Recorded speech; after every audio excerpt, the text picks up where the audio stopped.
Hola, buenos días.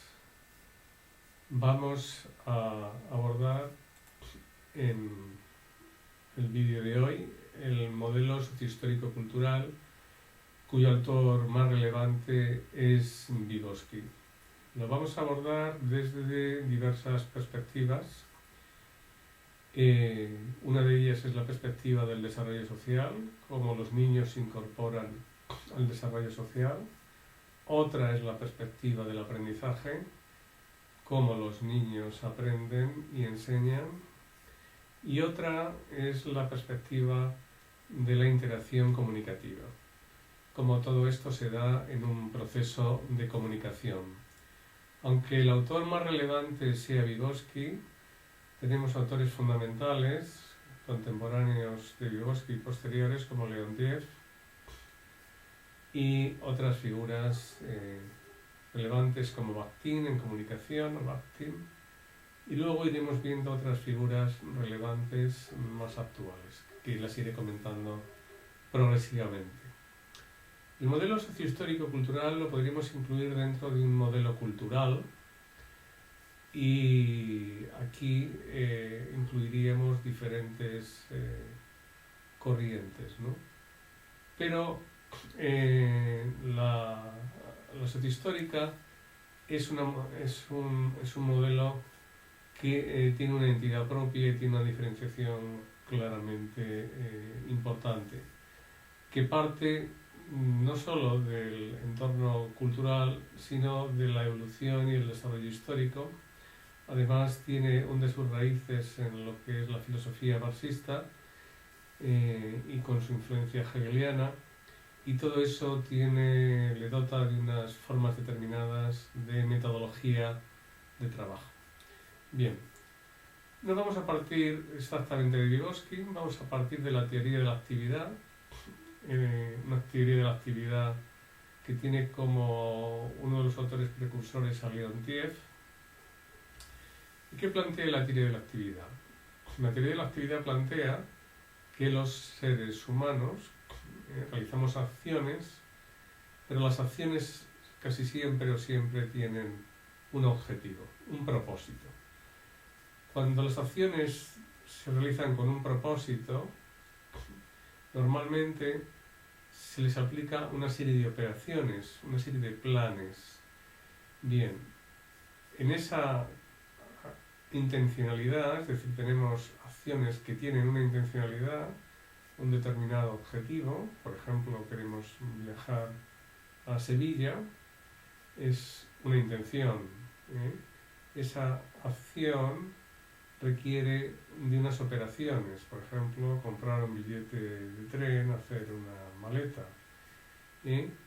Y para esa operación vamos a utilizar unos instrumentos, en este caso un medio de transporte que es el tren, ¿no? Es decir, una acción se transforma en actividad, vuelvo a decir, con una intención, un propósito, un objeto, con un instrumento de mediación y con unas operaciones. Bien, esto en términos generales. Estamos en la parte superior del cuadro. Estamos en Leontiev. Pasamos a Vygotsky. Vygotsky completa esta idea y la circunscribe, la introduce en el ámbito de la enseñanza. Entonces, para Vygotsky, la acción, ¿no?, es importante que esté mediada por un instrumento de mediación fundamental que va a ser el lenguaje. Podemos diferenciar entre instrumentos y herramientas, o podemos no diferenciarlo, ¿no? El instrumento de mediación puede ser el tren, como decíamos antes, puede ser la llave inglesa o puede ser el lenguaje. Pero si establecemos la diferenciación entre instrumento de mediación y herramienta, entonces las herramientas serían las herramientas físicas y los instrumentos de mediación serían más los simbólicos, los lenguajes. Puede ser un lenguaje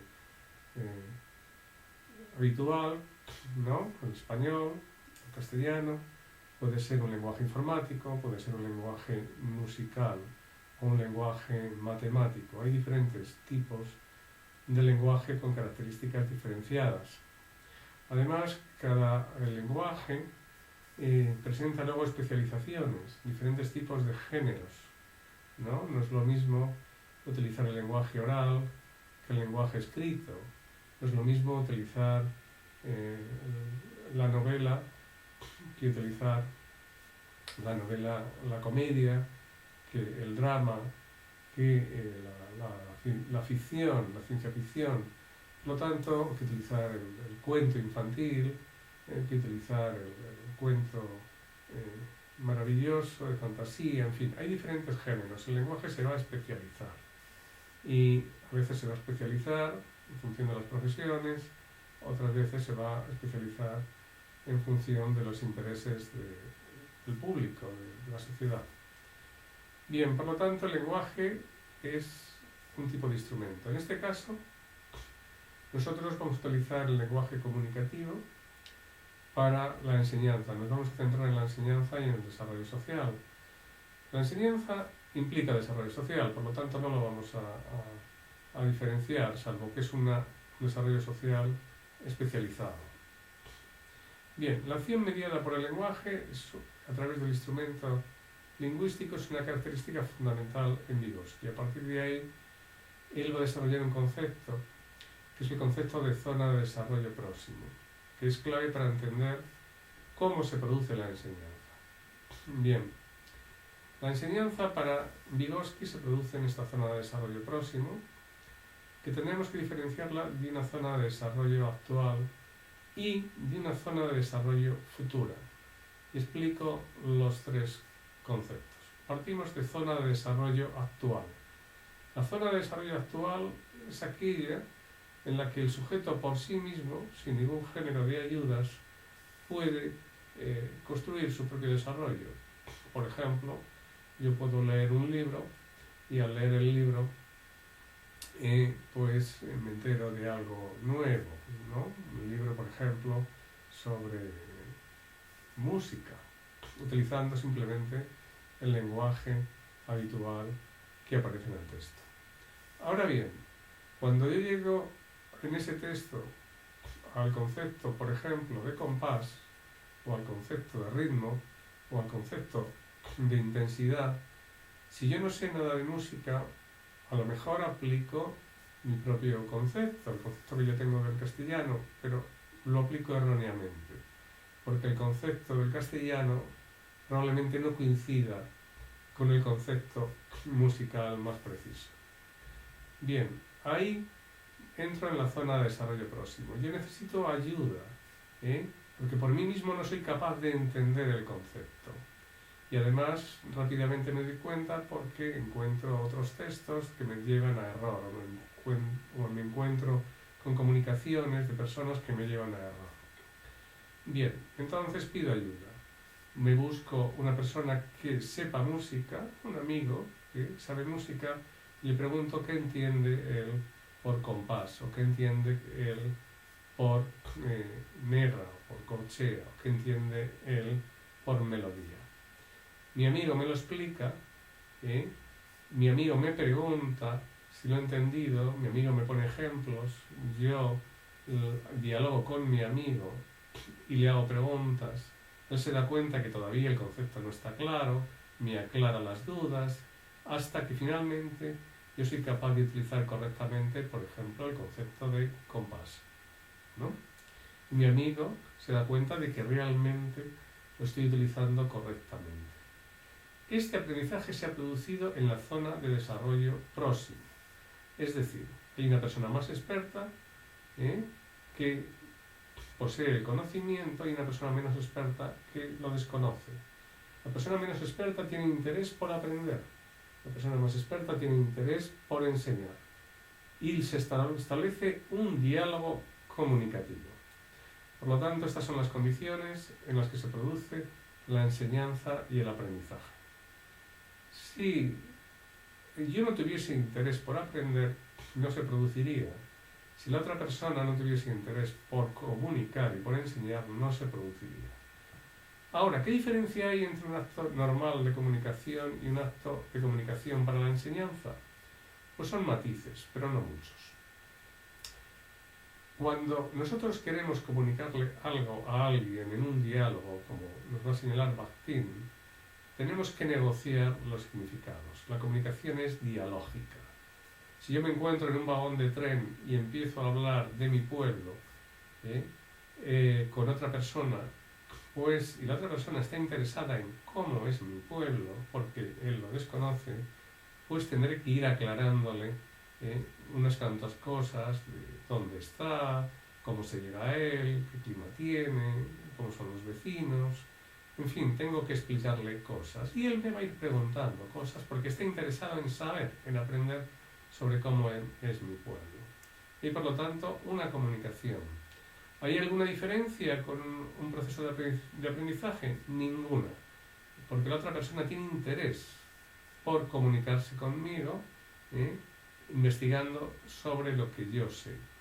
Ahora bien, si la otra persona no tiene interés, o yo no tengo interés en transmitirle sobre cómo es mi pueblo, pues no hay diálogo comunicativo. Lo más que hay es una acción comunicativa con una intención ligera, pero donde no se negocian realmente los significados. Comunicar de manera eficaz implica negociar dialógicamente los significados. Lo señalaba Bakhtin, y es una condición implícita a interactuar en la zona de desarrollo próximo. Ahora, esa negociación, llevándolo a la teoría de la intersubjetividad de Trevarten, implica diferentes niveles de intersubjetividad, que eso sucede constantemente con los alumnos. Yo dialogo con un alumno, le explico una teoría, por ejemplo, de Piaget, algún elemento de la teoría de Piaget, por ejemplo, el concepto de esquema, y yo luego trato de comprobar qué ha entendido el alumno sobre esto. Y el alumno me cuenta algo que es parcialmente correcto.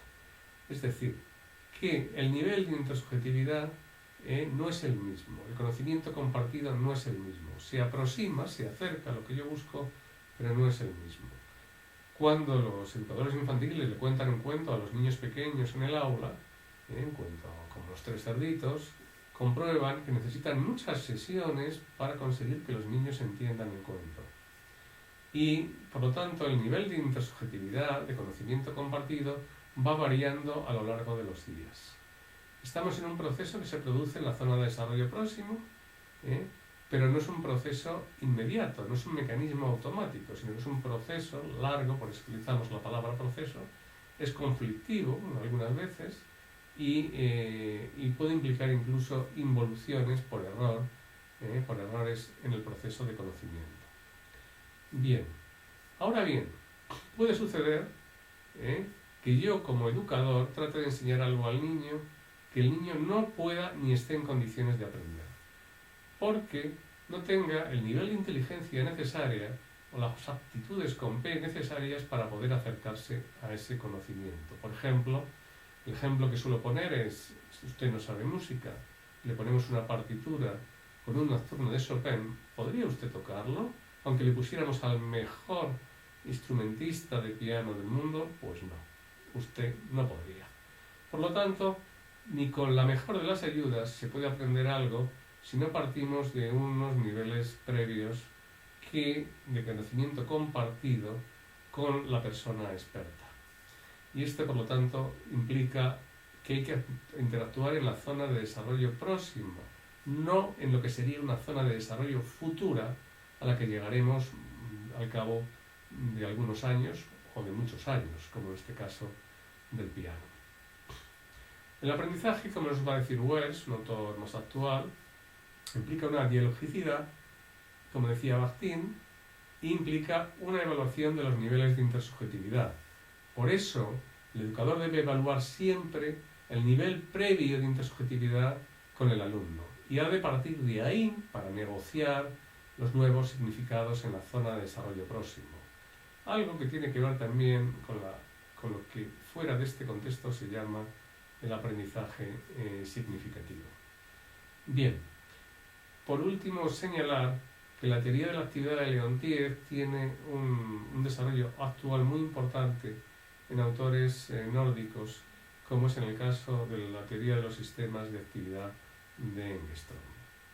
Bien, además de esto, la teoría de la acción mediada de Vygotsky, la teoría de la acción mediada a través del lenguaje, nos ha llevado en la actualidad a operativizar el concepto de zona de desarrollo próximo, a hacerlo más concreto y a introducir una serie de conceptos que ayuden a entenderlo mejor. Entre estos conceptos está el concepto de andamiaje, es decir, el educador tiene que establecer una serie de ayudas, una serie de soportes muy fuertes al principio, digamos un andamio, la idea de la metáfora del andamio de los edificios cuando empiezan a construirse, es útil para entenderlo. En la medida que el edificio se va construyendo, se va retirando los andamios, ¿no? Y cuando ya hemos acabado con la planta baja, o con la primera planta, pues al final, cuando hemos acabado ya, digamos, de rematar todo, pues se van retirando los andamios. Bien, otro concepto es el de participación guiada, es decir, el educador, el individuo más experto, y no siempre hablo, como veis, de educador. Realmente el aprendizaje es siempre aprendizaje entre aprendiz y experto, y se aprende tanto en contextos educativos como en contextos no educativos. Solo se tienen que dar las condiciones de comunicación necesarias. Bien, pues guiar la participación es un elemento esencial. El educador lo que hace es guiar la participación del aprendiz y determinar qué es lo que va a hacer y qué es lo que no va a hacer en cada momento del proceso de aprendizaje. Esa idea la ha trabajado muy bien una autora americana que se llama Barbara Rogoff, y la idea de andamiaje un autor que se llama Peter Good. Otras ideas importantes son la idea de traspaso de control. En la medida que el niño va adquiriendo un aprendizaje nuevo, va adquiriendo habilidades nuevas, el educador le transfiere el control de la actividad, ¿no? Todos hemos aprendido, la mayoría de nosotros, a montar en bicicleta con la ayuda de un adulto. En la medida que éramos más autónomos, ese adulto nos iba dejando más libres. Finalmente, hay una metodología de enseñanza comunitaria, que es la comunidad de aprendices, donde se forman comunidades, digamos, de aprendices y expertos, y donde tanto los niños como los adultos pueden participar con ambos roles. Y es una metodología muy interesante para educación infantil y para el primer ciclo de primaria, sobre todo. Bien, la interacción, por lo tanto, en la zona de desarrollo próximo implica, como hemos dicho, una interacción comunicativa, dialógica, donde el discurso, y vamos a pasar otra vez a Bakhtin, hay que negociarlo constantemente. ¿Pero por qué hay que negociarlo constantemente? Porque el discurso es polisémico y da lugar a ambigüedades y es polifónico, ¿no? Cuando decimos que es polifónico, ¿a qué nos referimos? Nosotros, como educadores, transferimos a nuestros alumnos, desde la educación infantil hasta los niveles más altos de la investigación en la enseñanza universitaria, transferimos a los alumnos conocimientos expertos que no son nuestros, que son conocimientos que tomamos prestados de autores a lo largo de la historia de la ciencia y de la cultura. Por lo tanto, de una manera honesta, deberíamos hablar siempre en primera persona del plural. Es decir, nosotros pensamos, nosotros decimos, nosotros planteamos. Porque detrás de nuestras palabras están las palabras de una gran cantidad de investigadores y estudiosos que nos aportaron estas ideas y que nosotros realmente estamos tomando prestadas, ¿no? Esa es una idea interesante e importante. Y finalmente, pues, establecemos unos niveles de intersubjetividad con nuestro educando a través de un diálogo que hunde sus raíces en los famosos diálogos que Sócrates del Ágora establecía con sus alumnos, donde él sometía a preguntas a los alumnos que ellos mismos debían responder y evolucionar a través de esas preguntas, y en ese conflicto cognitivo, en ese aprender en la zona de desarrollo próximo, los alumnos iban recibiendo algunas ayudas del maestro, pero ellos mismos iban a ir llegando a las soluciones. Pero claro, las ayudas de Sócrates estaban precisamente en sus preguntas. ¿Y qué hacía Sócrates fundamentalmente con sus preguntas? Pues centrar la atención del educando en los elementos relevantes, en los elementos fundamentales de su investigación. Y esto es una cuestión muy importante.